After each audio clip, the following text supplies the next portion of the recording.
Hello everyone, नमस्कार सभी को। आप सबका स्वागत है अपने YouTube channel Monika music academy में। आज करेंगे हम भाषा कौशलों का विकास एवं हिंदी भाषा शिक्षण में चुनौतियां। इनसे रिलेटेड जो भी क्वेश्चन है प्रीवियस ईयर, वो ही क्वेश्चन आज हम करेंगे, जो कि रीट लेवल फर्स्ट के लिए बहुत ही मोस्ट इम्पोर्टेंट है क्वेश्चन होंगे। प्लीज़ वीडियो ने ज़्यादा से ज़्यादा शेयर कराया करो और चैनल ने भी सब्सक्राइब कराया करो। अगर आप चैनल पर नए हो तो चैनल ने ज़रूर सब्सक्राइब करो।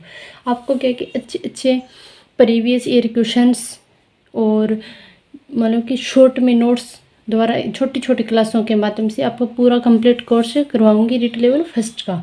तो चलो हम करते हैं आज की स्टार्टिंग। फर्स्ट क्वेश्चन हमारा रहेगा, कौन सा प्रश्न कौशल के लिए सही नहीं है? प्रश्न पूछने में उत्साहवर्धक तरीकों का प्रयोग करना, प्रश्नों को प्रोत्साहन देना, हाँ अथवा नए उत्तर वाले प्रश्नों की संख्या बढ़ाना, सुनने में संवेदनशीलता विकसित करना। तो इसका सही आंसर कौन सा होगा कि कौन सा प्रश्न कौशल के लिए सही नहीं है? तो वो क्या रहेगा? 3 नंबर, यानी कि हाँ अथवा नए उत्तर वाले प्रश्नों की संख्या बढ़ाना। फिर नेक्स्ट क्वेश्चन है कि आवश्यक कौशल और दक्षता हासिल करने के तरीके में शामिल हो सकते हैं।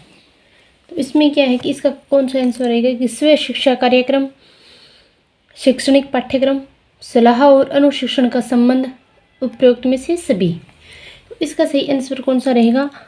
उपरोक्त में से सभी। फिर नेक्स्ट क्वेश्चन करते हैं कि प्राथमिक स्तर पर बच्चों का भाषा विकास में सर्वाधिक रूप से निर्भर करता है भाषा के कठोर आंकलन पर, भाषा की पाठ्यपुस्तक पर, समृद्ध भाषा परिवेश पर, भाषा की व्याकरणिक जानकारी पर। तो इसका सही आंसर कौन सा रहेगा? 3 नंबर, यानी कि समृद्ध भाषिक परिवेश पर। फिर नेक्स्ट क्वेश्चन है कि बालक बच्चों को मुख्यतः लिखने में कठिनाई का सामना करना पड़ता है, यानी अगर किसी बच्चे को डिस्ग्राफिया है या डिस्कैलकुलिया है या अफेजिया या डिसलेक्सिया है, तो जिस बच्चे को डिस्ग्राफिया वाले बच्चों को मुख्यतः क्या है कि लिखने में कठिनाई का सामना करना पड़ता है। डिस्ग्राफिया वाला, यानी कि आप देख सकते हो कि लिखना कैसे है, अगर कोई ग्राफ होगा हम उस पर ही लिखते हैं, तो ग्राफ का संबंध क्या होता है? लिखने से होता है। तो वो कौन सा रोग हो गया? यानी लिखने संबंधी कठिनाई आ रही है, तो वो कौन सा हो गया? डिस्ग्राफिया। फिर नेक्स्ट क्वेश्चन है कि प्राथमिक स्तर पर बच्चों की सहज और स्वाभाविक मौखिक अभिव्यक्ति में सबसे महत्वपूर्ण है शुद्ध उच्चारण, बोलने में आत्मविश्वास, मौलिक विचार या स्पष्टता। तो कौन सा रहेगा? फर्स्ट नंबर ऑप्शन इसका रहेगा सही आंसर, शुद्ध उच्चारण। यानी कि प्राथमिक स्तर पर बच्चों की सहज और स्वाभाविक मौखिक अभिव्यक्ति में सबसे महत्वपूर्ण है, तो वो क्या है? शुद्ध उच्चारण। फिर नेक्स्ट क्वेश्चन है कि प्राथमिक स्तर पर भाषा कौशलों का विकास साध्य है, संभव नहीं है, कठिन है या साधन है? तो प्राथमिक स्तर पर भाषा कौशलों का विकास क्या है? साध्य है। फिर नेक्स्ट क्वेश्चन है हमारा कि प्राथमिक स्तर पर बच्चों के मौखिक अभिव्यक्ति का विकास करने की दृष्टि से सर्वाधिक महत्वपूर्ण गतिविधि है कहानी को जो का त्यों दोहराना, कहानी सुनकर चित्र बनाना, कहानी सुनकर शब्दांश लिखना, कहानी सुनकर उसे अपनी भाषा में कहना। तो इसका सही आंसर कौन सा रहेगा? 4 नंबर, यानी कि कहानी सुनकर उसे अपनी भाषा में कहना। फिर नेक्स्ट क्वेश्चन है कि भाषा कौशलों के संबंध में कौन सा कथन सही नहीं है? भाषा कौशल क्या एक दूसरे से संबंधित होते हैं? भाषा कौशल एक क्रम में ही अर्जित किए जाते हैं? भाषा कौशल एक क्रम में अर्जित नहीं किए जाते हैं? भाषा कौशल एक दूसरे को प्रभावित करते हैं? इसका सही आंसर कौन सा रहेगा? 3 नंबर ये रहेगा, यानी कि भाषा कौशल एक क्रम में अर्जित नहीं किए जाते। ये कथन क्या है? सही नहीं है। फिर नेक्स्ट क्वेश्चन है कि पढ़ने की प्रक्रिया में सर्वाधिक महत्वपूर्ण है अर्थ, गति, प्रवाह, अक्षर ज्ञान। पढ़ने की प्रक्रिया में सर्वाधिक महत्वपूर्ण है, तो वो है अर्थ। फिर नेक्स्ट क्वेश्चन है कि बच्चों को लिखना सिखाने में सबसे अधिक महत्वपूर्ण है सुंदर लेखन, वर्तनी की शुद्धता, काव्यात्मक भाषा, विचारों की अभिव्यक्ति। तो इसका सही आंसर कौन सा रहेगा? विचारों की अभिव्यक्ति। कौन सा रहेगा? विचारों की अभिव्यक्ति। 4 नंबर इसका रहेगा सही आंसर। फिर नेक्स्ट क्वेश्चन है कि बच्चे भाषा तब तक बेहतर तरीके से सीखते हैं जब परीक्षाओं का आयोजन हो, अन्य पाठ्य पुस्तकें हो, भाषा का समृद्ध परिवेश हो, सरल साहित्य का चयन हो। इसमें क्या है कि बच्चे भाषा तब बेहतर सीखते हैं जब क्या हो? भाषा का समृद्ध परिवेश हो, यानी कि बहुत बड़े भाषा का समृद्ध परिवेश हो। फिर नेक्स्ट क्वेश्चन है कि पढ़ने का अर्थ है शब्दों को पढ़ना, पढ़कर समझना, वर्णमाला का ज्ञान, वाक्यों को पढ़ना। तो इसका सही आंसर कौन सा रहेगा? पढ़कर समझना। फिर नेक्स्ट क्वेश्चन है कि लिखने की क्षमता का विकास बोलने, सुनने और पढ़ने की क्षमता की संगति में होना चाहिए, ये विचार है। पूर्णतः निराधार है, पूर्णतः असत्य है, पूर्णतः सत्य है या आंशिक रूप से सत्य है। तो ये क्या है कि पूर्णतः सत्य है, यानी कि लिखने की क्षमता का विकास बोलने, सुनने और पढ़ने की क्षमता की संगति में होना चाहिए, ये क्या है? पूर्णतः सत्य है। फिर नेक्स्ट क्वेश्चन है कि उच्च प्राथमिक स्तर पर भाषा सीखने का उद्देश्य है निजी अनुभवों को केवल लिखकर अभिव्यक्त करना, प्रश्नोत्तरी, भाषण, अंत्याक्षरी का मात्र आयोजन करना, भाषा की बारीकी और सौंदर्य बोध को सही रूप में समझना, दूसरों के अनुभवों से जुड़कर सवालों के जवाब देना। तो इसका सही आंसर कौन सा रहेगा? 3 नंबर, यानी कि भाषा की बारीकी और सौंदर्य बोध को सही रूप में समझना। फिर नेक्स्ट क्वेश्चन है कि ज्ञान से संबंधित अन्य विषयों की समझ तथा विकास तथा उससे आनंद उठाने की क्षमता का विकास उच्च प्राथमिक स्तर पर भाषा सीखने का है, यानी कि ज्ञान से संबंधित अन्य विषयों की समझ का विकास तथा उससे आनंद उठाने की क्षमता का विकास उच्च प्राथमिक स्तर पर भाषा सीखने का है।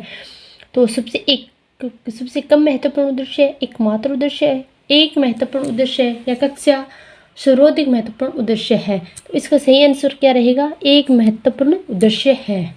प्राथमिक स्तर पर भाषाई क्षमताओं का विकास साध्य है और साहित्य साधन है।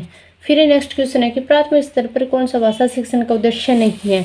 प्राथमिक स्तर पर कौन सा भाषा शिक्षण का उद्देश्य नहीं है? तो वो होगा भाषा संबंधी व्याकरण को पूर्णतः कंठस्थ करना। फिर नेक्स्ट क्वेश्चन है कि स्किनर ने भाषा सीखने की प्रक्रिया में अनुकरण पर क्या कि सर्वाधिक बल दिया था? किस पर बल दिया था स्किनर ने? तो अनुकरण पर सर्वाधिक बल दिया था। फिर नेक्स्ट क्वेश्चन है कि बच्चों की भाषाई क्षमताओं के आकलन के लिए सर्वाधिक सहायक है बच्चों की परस्पर अनौपचारिकता बातचीत, बच्चों की परस्पर औपचारिकता बातचीत, बच्चों और शिक्षक की परस्पर औपचारिक बातचीत, बच्चों का शिक्षक द्वारा प्रदत्त अभ्यास कार्य करवाना। तो इसका सही आंसर कौन सा रहेगा? सर्वाधिक सहायक है वो क्या है कि बच्चों की परस्पर अनौपचारिक बातचीत। फिर नेक्स्ट क्वेश्चन करते हैं हमारा अगला, कौन सा प्रश्न कक्षा में बहुभाषिकता को पोषित करता है? अच्छी लगने वाली महक को क्या कहेंगे? बुरी लगने वाली महक को क्या कहेंगे? तुम्हारे घर में किस किस की महक आती है? फूलों के नाम अपनी भाषा में लिखो। तो कौन सा प्रश्न क्या है कि बहुभाषिकता को पोषित करता है? तो क्या है कि फूलों के नाम अपनी भाषा में लिखो, यानी कि कोई भी बच्चा हो, भले ही हिंदी हो, पंजाबी हो, सिंधु हो, उर्दू हो, गुजराती हो, क्या है कि अपनी भाषा में फूलों के नाम लिख सकता है। तो ये क्या है कि बहुभाषिकता को पोषित करता है। फिर नेक्स्ट क्वेश्चन है कि बच्चों में रेखांकन और चित्रांकन के माध्यम से लेखन कौशल का विकास किया जा सकता है। तो इसका सही आंसर कौन सा रहेगा? 1 नंबर। फिर नेक्स्ट क्वेश्चन है कि प्राथमिक स्तर पर कौन सी गतिविधि बच्चों की मौखिक अभिव्यक्ति के विकास में सबसे कम प्रभावी है? तो घटना वर्णन करना, कहानी को शब्दांश दोहराना, कहानी को अपनी भाषा में कहना, चित्र दिखाकर कहानी कहलवाना। तो इसका सही आंसर कौन सा रहेगा? 2 नंबर, यानी कि कहानी को शब्दांश में कहना। फिर नेक्स्ट क्वेश्चन है कि यह संभव है कि अलग अलग बच्चे अलग अलग विषयों में मान लो कि भिन्न रुचियाँ रखते हैं। इसमें क्या है कि यह संभव है, ये बिल्कुल संभव है कि अलग अलग बच्चे अलग अलग विषयों में भिन्न रुचियाँ रखते हैं। बिल्कुल राइट आंसर है इसका रहेगा 3 नंबर। फिर नेक्स्ट क्वेश्चन है कि कई बार बच्चे जब स्कूल जाते हैं तो 2 या 3 भाषाओं को मान लो कि समझने और बोलने की क्षमता से लेस होते हैं। इसका सही आंसर कौन सा रहेगा? 4 नंबर। इसका सही आंसर कौन सा है? 4 नंबर। किसी विषय को सीखने का मतलब है उसकी अवधारणाओं को सीखना, उसकी शब्दावली को सीखना। मतलब कोई भी विषय उसको सीखने का मतलब क्या है कि उसकी अवधारणाओं को सीखना और शब्दावली को सीखना। इसका सही आंसर कौन सा रहेगा? 3 नंबर। 5वीं कक्षा की सुहानी पांचों किन्हें आंखें दोनों आदि शब्द लिखती है। आप सुहानी के लेखन क्षमता के बारे में क्या कहेंगे? वह अनुनासिक चिन्ह का प्रयोग बिल्कुल नहीं जानती, वह अनुनासिक चिन्हों के प्रयोग के प्रति सजग है, वह अनुनासिक चिन्हों के प्रयोग के प्रति क्या लापरवाह है, वह अनुनासिक चिन्हों के नियम का अति सामान्यीकरण करती है। तो इसका सही आंसर कौन सा रहेगा? 4 नंबर। यानी कि वह क्या है कि अनुनासिक चिन्हों के नियमों को क्या करती है? सामान्यीकरण करती है। फिर नेक्स्ट क्वेश्चन है कि विद्यालय में भाषा शिक्षण के लिए कोई कार्यक्रम शुरू करते समय सबसे महत्वपूर्ण है बच्चे के लिए की क्षमता को पहचानना, बच्चे की सहज भाषाई क्षमता को पहचानना, बच्चे की सहज मौखिक अभिव्यक्ति को पहचानना, बच्चे की पठन क्षमता को पहचानना। तो इसमें क्या कि विद्यालय में भाषा शिक्षण के लिए अगर कोई कार्यक्रम शुरू करते हैं तो सबसे पहले महत्वपूर्ण है कि बच्चे की सहज भाषाई क्षमता को क्या पहचानना। फिर इसका रहेगा आंसर 2 नंबर, ये रहेगा। फिर नेक्स्ट क्वेश्चन है कि प्राथमिक स्तर पर पढ़ना सीखने में सबसे कम महत्वपूर्ण है अनुमान लगाना, संदर्भानुसार अर्थ, अक्षरों की पहचान, पढ़ने का उद्देश्य। तो प्राथमिक स्तर पर पढ़ना सीखने में सबसे कम महत्वपूर्ण है तो वो है अक्षरों की पहचान, यानी कि 3 नंबर इसका रहेगा सही आंसर। फिर है कि भाषा अर्जन क्षमता किसके साथ संबंधित है? पियाजे के साथ, चॉम्स्की के अनुसार, स्किनर के अनुसार या ब्रूनर के अनुसार। तो भाषा अर्जन क्षमता है वो चॉम्स्की के अनुसार मतलब कि संबंधित है। फिर है कि नेक्स्ट की पहली कक्षा में चित्र बनाना, शब्द लिखना, वाक्य लिखना, अक्षर बनाना भी लिखना के अंतर्गत आता है। तो इसमें क्या कि पहली कक्षा के अंतर्गत बच्चा क्या करेगा? एक चित्र बनाएगा, यानी कि चित्र बनाएगा या किसी चित्रकारी करेगा तो वो क्या है कि लिखने के अंतर्गत आता है। तो इसका सही आंसर कौन सा रहेगा? 4 नंबर। फिर है कि बोलना मनुष्य को पूर्णता तक पहुंचाता है लेकिन लिखना आदमी को शुद्ध बनाता है। कौशल के संबंध में ये कथन है शेक्सपियर का, अरिस्टो का, रायबरेन का और बेकन का। तो ये कथन किसका है? तो ये कथन है अरिस्टो का। फिर नेक्स्ट क्वेश्चन है कि अशुद्ध उच्चारण का मुख्य कारण है प्रयत्न लाघव, वाक्येंद्रियों में विकार, अक्षर ज्ञान, सामाजिक प्रभाव। तो इसका सही आंसर कौन सा रहेगा? वाक्येंद्रियों में विकार। फिर नेक्स्ट है कि भाषा कौशल है शिक्षण कराना, अधिगम कराना, अनुदेशन करना, दक्षता प्राप्त करना। तो भाषा कौशल क्या है कि दक्षता प्राप्त करना। फिर नेक्स्ट क्वेश्चन है कि भाषा कौशल का लिखित अभिव्यक्ति रूप है। ये क्या है कि रीट लेवल फर्स्ट 2018 में आया हुआ क्वेश्चन है और भाषा कौशल वाला भी क्या है कि रीट लेवल फर्स्ट 2018 में आया हुआ क्वेश्चन है। तो भाषाई कौशल का लिखित अभिव्यक्ति का रूप है। ये क्वेश्चन क्या है भी हर बार रिपीट होता है, हर बार भाषा कौशल से संबंधित क्वेश्चन है कि हर बार 1 या 2, चाहे भले हिंदी लैंग्वेज हो, इंग्लिश हो, चाहे संस्कृत हो, कौन सी भी लैंग्वेज हो, उसमें क्या है कि ये क्वेश्चन अवश्य ही रिपीट होते हैं। तो इन क्वेश्चनों के भाषा कौशल से संबंधित क्या है कि मतलब प्राथमिक कौशल कौन सा है, द्वितीय कौन सा है, अंतिम कौन सा है, पहला और तीसरा पूछ लिया जाता है या इनका क्रम पूछ लिया जाता है, इनसे क्या कि क्वेश्चन अवश्य ही पूछे जाते हैं। तो इसका आंसर कौन सा रहेगा? भाषाई कौशल का लिखित अभिव्यक्ति रूप है तो वो क्या है कि लिखना। फिर नेक्स्ट क्वेश्चन है कि उच्च प्राथमिक स्तर पर विभिन्न उद्देश्यों के लिए किए जाने वाले कार्यों में सबसे महत्वपूर्ण है जल संरक्षण का विज्ञापन बनाना, आपदा प्रबंधन का स्लोगन लिखना, या फिर अधूरी कहानी का अंत लिखना, या डायरी लिखना। तो इसमें सबसे महत्वपूर्ण इसका सही आंसर क्या रहेगा? भी डायरी लिखना, यानी कि उच्च प्राथमिक स्तर पर विभिन्न उद्देश्यों के लिए किए जाने वाले लेखन का सबसे महत्वपूर्ण कार्य है तो वो क्या रहेगा? डायरी लिखना। अगर आपको भाषाई कौशल यानी कि हिंदी शिक्षण वीडियो के शॉर्ट नोट्स चाहिए, अगर शॉर्ट क्लासें चाहिए तो क्या कि आप हमारे इसी चैनल पर जुड़कर आपको शॉर्ट के माध्यम से जो मान लो कि परीक्षा के अंतर्गत पूछे जाते हैं सिर्फ ओनली वही टू दी पॉइंट इम्पोर्टेंट क्लासें लगाई जाएगी।